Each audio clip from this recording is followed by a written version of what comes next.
CM Revanth Reddy cabinet పునర్వ్యవస్థీకరణకు అధిష్టానం నుంచి green signal వచ్చింది. ప్రస్తుతం ఉన్న మంత్రివర్గం నుంచి ముగ్గురిని తప్పిస్తారనే టాక్ వినిపిస్తోంది.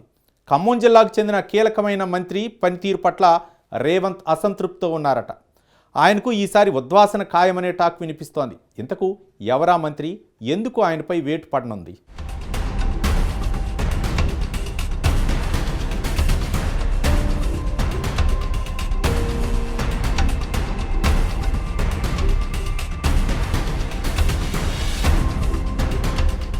తెలంగాణలో కాంగ్రెస్ పార్టీ అధికారంలోకొచ్చి 13 నెలలు గడిచిపోయింది. అయినా సరే కీలక శాఖలకు ప్రత్యేకంగా మంత్రులు లేకుండానే సీఎం రేవంత్ రెడ్డి పాలన సాగుతోంది. హోంశాఖ, విద్యాశాఖ వంటి కీలక పోర్టుఫోలియోలు రేవంత్ రెడ్డి వద్దనే కొనసాగుతున్నాయి. తెలంగాణలో 18 మంది మంత్రులను నియమించుకునే వీలుండగా ప్రస్తుతం 12 మందే మంత్రులున్నారు. కేబినెట్ విస్తరణ ఇవాళ రేపు అంటూ సాగదీయడమే సరిపోతుంది. కానీ ఇంతవరకు ఆచరణ సాధ్యం కాలేదు.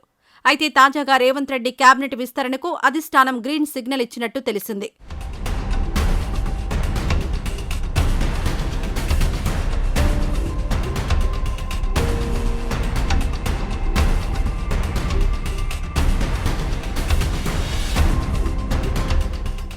ఏడాది పాలనపై సీఎం రేవంత్ రెడ్డి ఇటీవల సర్వే చేయించారు.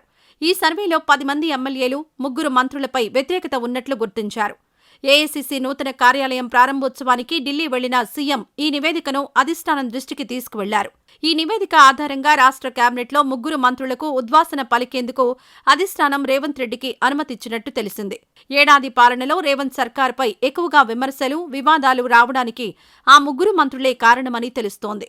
ఆ 3 పనితీరు కారణంగా ప్రభుత్వానికి చెడ్డ పేరొస్తున్నట్లు సీఎం రేవంత్ రెడ్డి కూడా అసంతృప్తితో ఉన్నారు. అందుకే త్వరలో చేపట్టబోయే కేబినెట్ విస్తరణలో 3 తప్పించేందుకు అనుమతి ఇవ్వాలని అధిష్టానాన్ని కోరినట్లు తెలిసింది.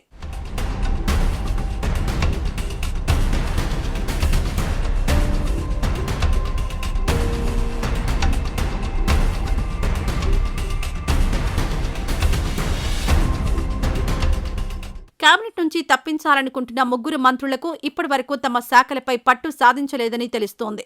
ఇతర విషయాల్లో జోక్యం చేసుకుంటూ అనవసర వివాదాలకు కారణమవుతున్నారట. అధిష్టానం గ్రీన్ సిగ్నల్ రావడంతో వారిని తప్పించడం ఖాయమైందని తెలుస్తోంది. వేటుపడే మంత్రుల్లో కొండా సురేఖ, జూపల్లి కృష్ణారావుతో పాటు తుమ్మల నాగేశ్వరరావు కూడా ఉన్నట్లు ప్రచారం జరుగుతూ ఉండడం విశేషం. అయితే ఈ 3 తొలగించడం వలన పార్టీకి ఏమైనా ఇబ్బందులొస్తాయా, క్యాడర్ ఏమైనా వ్యతిరేకించే అవకాశం ఉందా అనే విషయాలపై ఇప్పటికే సీఎం రేవంత్ సర్వే నిర్వహించినట్టు తెలిసింది. పార్టీకి, ప్రభుత్వానికి చెడ్డ పేరు తెస్తున్న వారిని తొలగించడమే మంచిది అన్న అభిప్రాయం క్యాడర్లోనూ వ్యక్తమైనట్లు సమాచారం.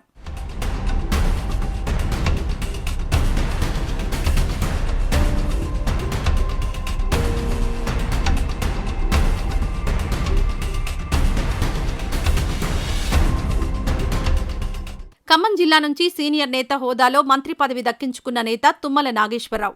ఆయనకు గతంలో మంత్రిగా పనిచేసిన అనుభవం చాలా ఉంది. కానీ ప్రస్తుతం తన శాఖపై పట్టు సాధించలేకపోవడమే కాకుండా తరచూ వివాదాలకు కారణమవుతున్నారు. జిల్లాలో పార్టీ ఎమ్మెల్యేలతో కలిసి పనిచేయడం లేదనే ఆరోపణలు కూడా వస్తున్నాయి. అంతేకాకుండా ఒక్క ఖమ్మం జిల్లా నుంచే తుమ్మలతో పాటు పొంగులేటి, భట్టి కూడా మంత్రులుగా ఉన్నారు. అందుకే ఒకరిని తప్పించాలని రేవంత్ నిర్ణయం తీసుకున్నట్లు తెలిసింది. అయితే కమ్మ సామాజిక వర్గానికి చెందిన వ్యక్తిని మంత్రి పదవి నుంచి తప్పిస్తే ఏమైనా సమస్యలొస్తాయా అనే కోణంలోనూ ఆలోచన చేస్తున్నట్లు టాక్ వినిపిస్తోంది.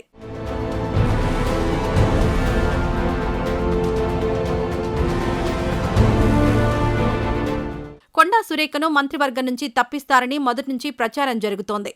కాంగ్రెస్ ప్రభుత్వంలో అత్యంత వివాదాస్పద మంత్రిగా కొండా సురేఖ పేరు తెచ్చుకున్నారు. మొదట్నుంచి ఆమె వ్యవహార శైలి దురుసుగానే ఉంది.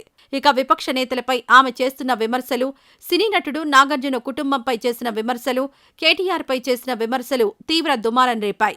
ప్రజల్లో కూడా ఆమెపై తీవ్ర వ్యతిరేకత ఉందని తెలిసింది. ఇక ఉమ్మడి వరంగల్ జిల్లా రాజకీయాల్లో కొండా సురేఖ అతిజోక్యం కారణంగా ఎమ్మెల్యేలు, నాయకులు ఇబ్బంది పడుతున్నట్లు ఫిర్యాదులొస్తున్నాయి. మెదక్ జిల్లా ఇన్ఛార్జిగా కూడా వివాదాలకు కారణమవుతున్నారు. లోక్సభ ఎన్నికల్లో పార్టీ అభ్యర్థి గెలుపునకు పెద్దగా కృషి చేయలేదన్న విమర్శలు ఉన్నాయి. ఈ నేపథ్యంలో ఆమెను తప్పించాలన్న నిర్ణయానికి సీఎం రేవంత్ రెడ్డి వచ్చారట.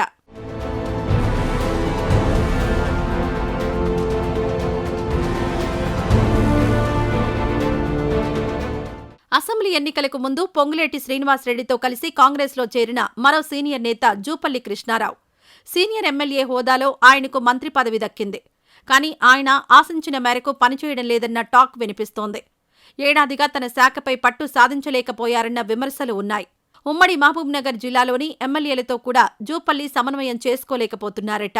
ఆయన వైఖరిపై జిల్లా నాయకులు అసంతృప్తితో ఉన్నారని సమాచారం. ఇటీవల యూబీ గ్రూప్ తెలంగాణ నుంచి కింగ్ ఫిషర్ బీర్లను ఉపసంహరించుకున్న వ్యవహారాన్ని సరిగా డీల్ చేయలేదని సీఎం రేవంత్ రెడ్డి భావిస్తున్నారట. మొత్తానికి ముగ్గురు మంత్రులకు ఉద్వాసన పలకడానికి రంగం సిద్ధం చేసినట్టు తెలుస్తోంది. అయితే తుమ్మల పేరు ఈ లిస్టులో ఉండడమే చర్చనీయాంశంగా మారింది. ఈ విషయంలో రేవంత్ రెడ్డి నిర్ణయం ఎలా ఉండబోతోందో వేచి చూడాలి.